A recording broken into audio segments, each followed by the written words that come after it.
Mike Pashon is in the business of making dreams come true. I started in 1977 building houses here, and been doing it ever since. He was fresh out of high school. I learned as I go. The rest is history.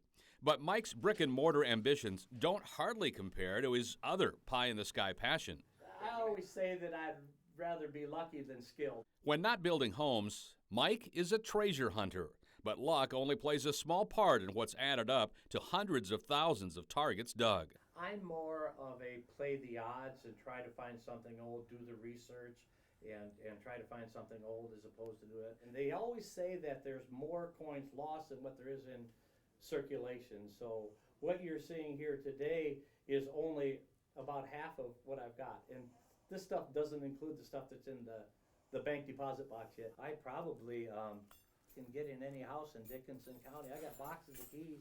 Turns out Mike was on point from the beginning. And my wife's uncle had a metal detector, so I dug down and I found a 1924 quarter. That was the first coin that I've ever found. And they're really hard to find. I've been metal detecting for 31 or 32 years, and I think I've only found 8 of them.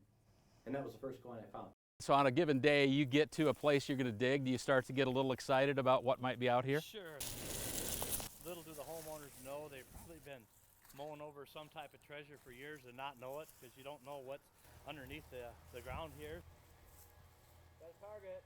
I've been metal detecting for such a long time, I can tell if it's a deeper target. Because they just whisper at you, if you will.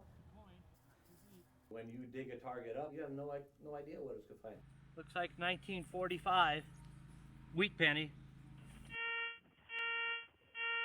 Mike says he's a karma guy. So you do a good deed, get a good deed down the road. It just feels good. You just got a good warm feeling knowing you're able to return something that means so much to someone. I found and returned hundreds of rings for people. I got some pretty amazing stories, so actually. Among them, Jeff Johnson's wedding ring.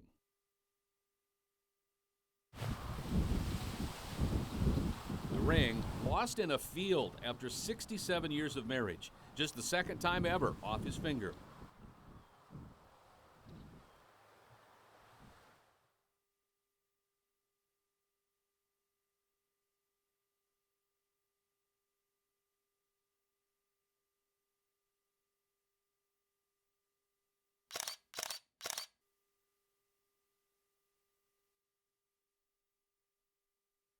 Almost as many stories as treasures found, from the house fire 38 pieces I recovered out of that fire. to the sunken wedding ring Peeled open a tin can, and that antique diamond ring had slipped down and fell inside that can.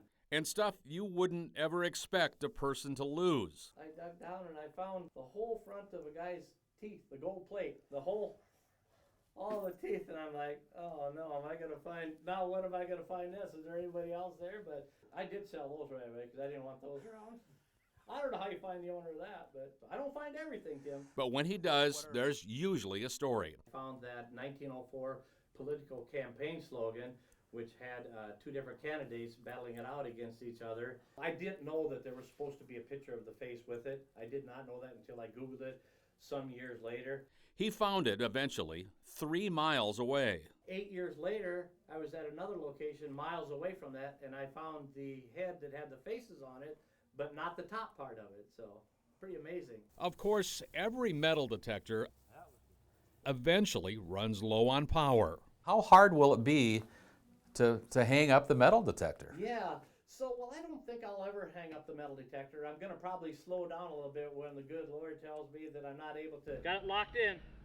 get up and down on my knees anymore or anything like that. But until then, It's amazing being able to give back something that someone finds so special, you know.